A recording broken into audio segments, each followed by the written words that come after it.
अस्सलामुअलैकुम dear students, खैर मकदम है आपका इकबाल कोचिंग इंस्टीट्यूट में।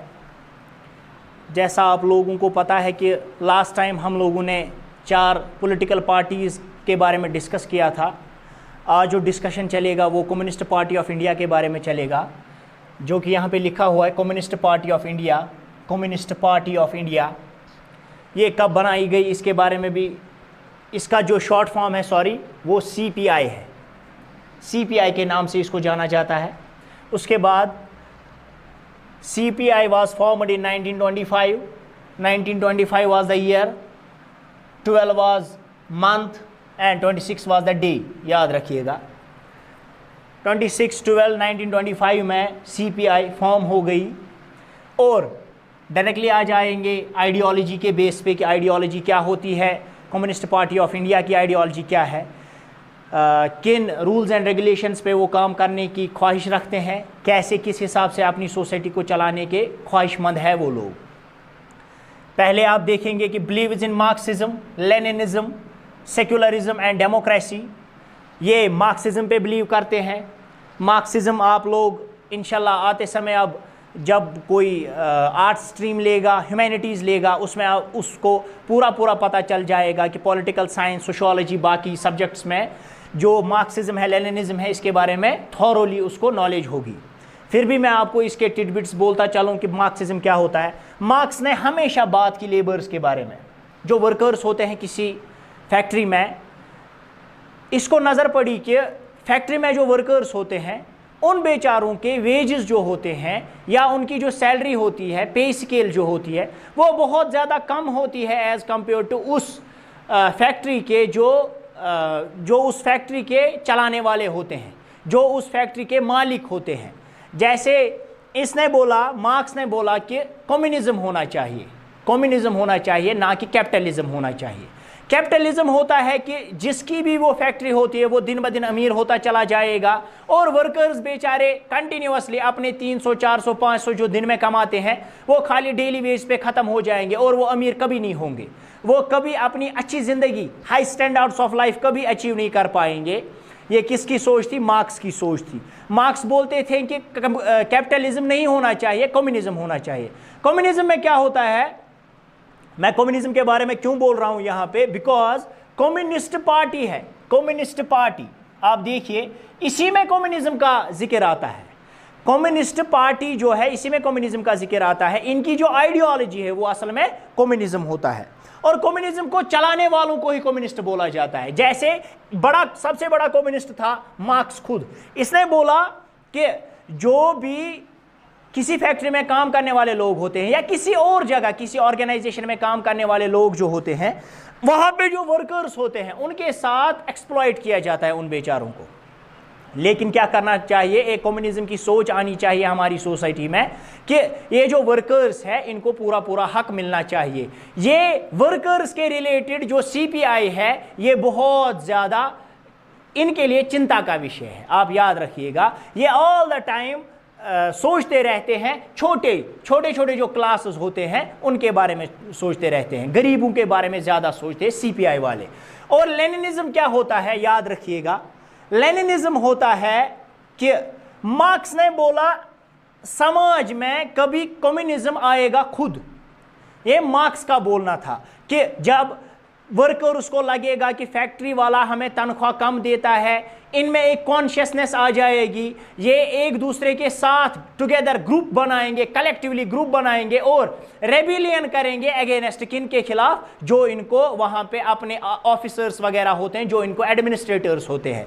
लेकिन जैसा कि आप लोगों को पता है, अमीर जो होता है, जिसके पास पैसा होता है, टू सम एक्सटेंट, मैं नहीं बोलता हूं all rich people are like alike, लेकिन अलग अलग लोगों की अलग अलग सोच होती है। अमीर लोग कोर्ट भी खरीद लेते हैं आजकल के ज़माने में, पुलिस भी खरीद लेते हैं आजकल के ज़माने में, हर कोई पावरफुल सीट जो भी होती है गवर्नमेंट में, इवन गवर्नमेंट को भी खरीद लेते हैं आजकल के ज़माने में। इट मीन्स कि मार्क्स का जो आइडिया था कि ये एक दूसरे के साथ एकजुट होके फिर अपने जो ये मालिक है इनके खिलाफ लड़ेंगे कि नहीं, हमें अपना हक पूरा दिया जाए, हमें अगर 400, अब एग्जाम्पल के तौर पे सोचिए कोई मैसान होता है, उसको हम यहाँ पे देते हैं 800 रुपये पर डे, लेकिन जो उस मैसान के साथ बेचारा वो लेबरर होता है, जो वो ईंटें वगैरह उन्हीं के साथ काम कर रहा होता है, आप देखिएगा वो ज्यादा हार्ड वर्कर होता है, लेकिन उसको पैसों का शेयर कम मिलता है एज कंपेयर टू उस मैसान। यही सोच थी किसकी? मार्क्सिज्म की, कि नहीं उसको भी देखो इसको भी देखो काम कौन ज्यादा करता है उसी को दे दो, शेयर दे दो, उसको भी बराबर, उसको भी अच्छी जिंदगी गुजारने का हक है। लेकिन मार्क्स ने बोला कि ये खुद ब खुद लोगों में एक जागरूकता आ जाएगी, लोग सोचेंगे कि नहीं हमारे साथ एक्सप्लॉयटेशन हो रहा है। लेकिन लेनिन ने क्या बोला? लेनिन इसका नाम था, लेनिनिज्म इसकी आइडियोलॉजी को बोला जाता है, जिसपे communist party of India focus करती है। जो ये मानते हैं कम्युनिस्ट पार्टी ऑफ इंडिया, इसी को मानने वाले हैं, मार्क्स को भी और लेनिन को भी। लेनिन ने बोला कि नहीं ऐसा कुछ नहीं होता है कि लोग खुद आ जाएंगे, उनको कॉन्शियसनेस आ जाएगी, वो सोचेंगे अपनी जगह पे हमारे साथ जुल्म होता है। नहीं, एक गरीब के लिए 400-500 बहुत होते हैं, लेकिन उनके लिए हक की बात करने के लिए किसी न किसी पॉलिटिकल आइडियोलॉजी को आना पड़ेगा, तब जाके उनको हक मिलेगा। उस पॉलिटिकल आइडियोलॉजी को इन लोगों ने बोला कि कम्युनिस्ट पार्टी आनी चाहिए, कम्युनिस्ट पार्टी आनी चाहिए, ना कि यहां पे कैपिटलिज्म चलना चाहिए। जब पॉलिटिकल पार्टी आ जाएगी वो उनके लिए काम करेगा, वैसे ही जैसे कम्युनिस्ट पार्टी ऑफ इंडिया छोटे छोटे तबके के लोगों के लिए काम करता है, छोटे क्लास के लोगों के लिए काम करता है। उसके बाद secularism, as you all know that secularism is the backbone of your civics. Secularism means कि जो हमारा जो इंडियन नेशन है, जो एक कौम है, मुल्क है, यहाँ पे हर किसी धर्म को बराबर इज्जत मिलेगी, equal treatment to every religion, that is secularism. उसके बाद एक और पॉइंट आता है डेमोक्रेसी। इन शॉर्ट मैं बोलता चलूँ, डेमोक्रेसी मीन्स जो भी यहाँ पे हेड होगा, जो हमारे रिप्रेजेंटेटिव्स होंगे, एमएलए होंगे, एमपी होंगे, ये क्या बोलते हैं इसको, पीएम होगा, हर किसी को कौन चुनेगा? लोग चुनेंगे, इलेक्शन होगा, दैट मीन्स डेमोक्रेसी। उसके बाद क्या ये किसके खिलाफ थे? याद रखिएगा, ये एक सोच के खिलाफ थे, कम्युनिस्ट पार्टी वाले एक सोच के खिलाफ थे। ये हमेशा बोलते हैं कि opposed the forces of successionism and communalism। Intermingle होने की जरूरत नहीं है, आपको कंफ्यूज होने की जरूरत नहीं है कि आप सोचोगे सर कम्युनलिज्म यहां लिखा है, यहां कम्युनिज्म लिखा है, कहीं और कम्युनिज्म लिखा है। हाँ, कम्युनिज्म ये अगेंस्ट कम्युनलिज्म है। याद आया होगा आप लोगों को कि कम्युनलिज्म होता है जब कोई इंसान अपने धर्म को इस्तेमाल करता है पॉलिटिकल गेन्स के लिए, that person is known as communal.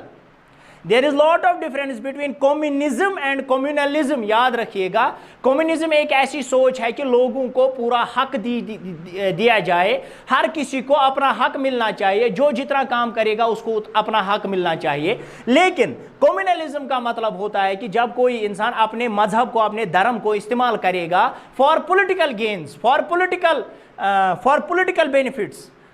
Benefits के लिए कोई बंदा इस्तेमाल करेगा, that person will be known as communalist बोला जाएगा उसको, और उस पार्टी को बोला जाएगा ये पार्टी ही कम्युनल है, ये लोग दंगे फसाद करते हैं धर्म की बुनियाद पे। समझ आ गया? अब रही बात सक्सेशनिज्म। सक्सेशनिज्म किसको बोलते हैं? सक्सेशनिज्म बोलते हैं जब कोई स्टेट ऑफ ए कंट्री चाहे कि हमारी कंट्री से बाहर निकलना, ये उसके खिलाफ है। जैसे पार्टीशन हुआ था इंडिया पाकिस्तान का, ये खिलाफ है कि एक कंट्री को पार्टीशन में तब्दील नहीं होना चाहिए। इससे जब भी कोई स्टेट जाती है ये कमजोर पड़ जाती है। फॉर एग्जाम्पल, अगर कभी कभार दिल्ली को दिमाग में आ गया कि हमें अलग निकलना चाहिए, हम अपने रिसोर्स का इस्तेमाल करेंगे या बाकी चीजें, हिंदुस्तान में रह क्या जाएगा अगर दिल्ली ही निकल जाएगी? हैदराबाद तो हिंदुस्तान का दिल है, अगर हैदराबाद निकल जाएगा तो हिंदुस्तान में रहेगा क्या? सीधी सी बात है कि सक्सेशनिज्म के ये खिलाफ है। ये नहीं चाहते हैं कि यहाँ पे लोगों में ये सोच रहे कि हम कभी भी अपने नेशन से अलग निकल सकते हैं, जैसे इंडिया पाकिस्तान हुआ था, पार्टीशन हुआ था 1947 में। उसके बाद क्या एक और पॉइंट है इनके लिए, significant presence in the states of Kerala, West Bengal, Punjab, Andhra Pradesh. ये इन 4 स्टेट्स में मैंने आपको बोला है कि नेशनल पार्टीज हम पढ़ रहे हैं। याद रखिएगा, हम कौमी पार्टीज पढ़ रहे हैं। कौमी जो पार्टीज है, पॉलिटिकल पार्टीज है, जो बड़ी बड़ी पार्टीज है, वो 7 है, 4 की है डिफाइन। आज मैं 5वें के बारे में थोड़ा सा बोल रहा हूं, जिसका नाम है कम्युनिस्ट पार्टी। आप देखेंगे कि जो ये 4 सीट्स मैंने आपको बोला था कि the party must have 6% of the total votes in the Lok Sabha election, और वो फेमस होनी चाहिए, वो सत्ता में होनी चाहिए, या वो इलेक्शंस लड़ रही होनी चाहिए 4 स्टेट्स में कम से कम, तब जाके वो क्या बोलते हैं नेशनल पार्टी बन सकती है, नेशनल पार्टी बन सकती है। वो कौन सी 4 स्टेट्स है जहां पे इन्होंने अपनी साख बनाए रखी है? That's Kerala, West Bengal, Punjab and Andhra Pradesh. Kerala, West Bengal, Punjab and Andhra Pradesh. और लास्ट में आपको बोलता चलूं कि इसकी जो इसका जो सिंबल है, ये सिंबल है इसका,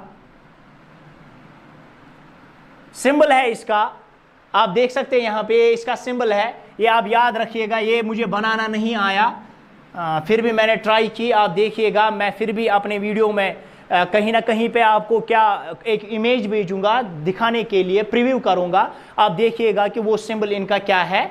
और एक बात, इसके बाद क्या हो गया, ये स्प्लिट हो गई, ये स्प्लिट हो गई और एक और पार्टी निकल के सामने आ गई, CPIM, communist party of India, लेकिन उसको ब्रैकेट में चढ़ता है मार्क्सिज्म, M ऐड हो गया।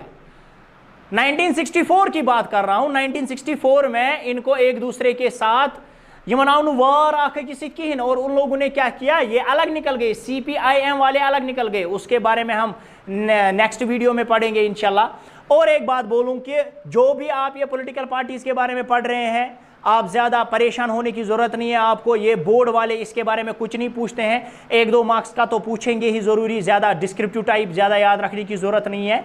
लेकिन फिर भी लेट मी टेल यू, एक बड़े स्कॉलर ने कहा है, नाम याद नहीं आ रहा है उसके लिए सॉरी, स्कॉलर ने कहा है कि इंसान को ज़िंदगी उस तरीके से गुजारनी चाहिए कि जैसे ज़िंदगी का आखिरी दिन हो। वो कितने अच्छे से उस दिन को गुजारेगा। और उसके बाद अगर इंसान अच्छे से ज़िंदगी गुजारता है, साथ साथ में एक और चीज़ याद रखनी चाहिए कि इंसान को पढ़ना, लिखना, नॉलेज गेन करना इंसान को उस तरीके से करना चाहिए कि वो क्या करना चाहिए, इतना थॉरोली पढ़ना चाहिए वो बच्चा, वो इंसान पढ़ना चाहिए कि उसको शायद कभी मरना ही नहीं है। जैसे कभी मरना ही नहीं है एक इंसान को, वैसे इंसान को अपनी ज़िंदगी को गुजारना चाहिए, वैसे उस थॉरो इंस्पिरेशन के साथ, डेडिकेशन के साथ पढ़ना चाहिए। और ये था आज आपका वीडियो, होप आप सबको अच्छे से समझ आया होगा। बाकी अस्सलामु अलैकुम वरहमतुल्लाह।